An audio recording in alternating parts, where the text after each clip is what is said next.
Hai, selamat datang ke channel saya. Hari ni saya nak ajar cara untuk kita nak set up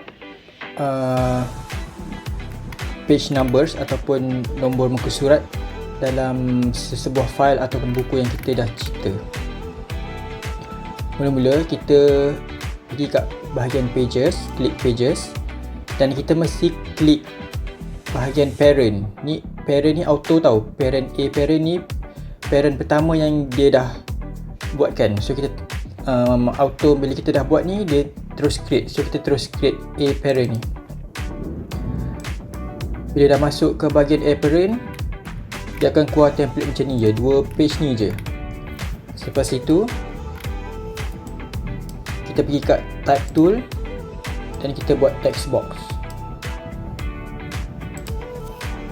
dan kita type A. Sebab kita A parent kan, so saya guna huruf A je.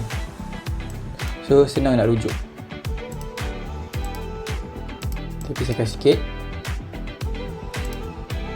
Dan cara nak set up huruf A ni sebagai nombor yang akan running ke page-page seterusnya, kita tekan, kita highlight huruf A ni dan kita pergi kat type atas ni, kita pergi insert special character dan dia extend pergi ke bahagian markers dan dia extend lagi pergi kat current page number.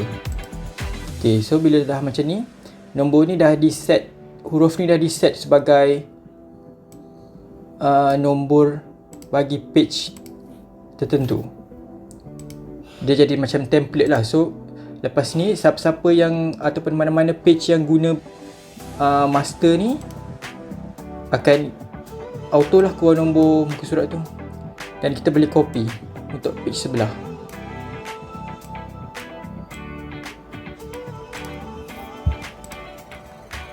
Sebab kita dah buat tadi kan, so kita copy je. So dia akan jadi macam ni. Parent ni kira macam template lah, template untuk nak kita nak setkan dia bab page ke, dia punya chapter, section buku. Macam tu lah. Dia dah set.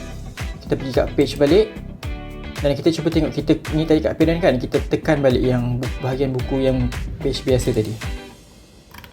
So dia jadilah nombor 2, 3, 4, 5. Dan kalau kita nak apply dan tak apply benda tu, contoh page pertama ni saya tak apply kan, dia tak keluar. Kalau kita nak apply, kita tekan A parent page ni, right click, apply parent to page 1. Dia akan keluar. Ok, itu saja. Semoga bermanfaat.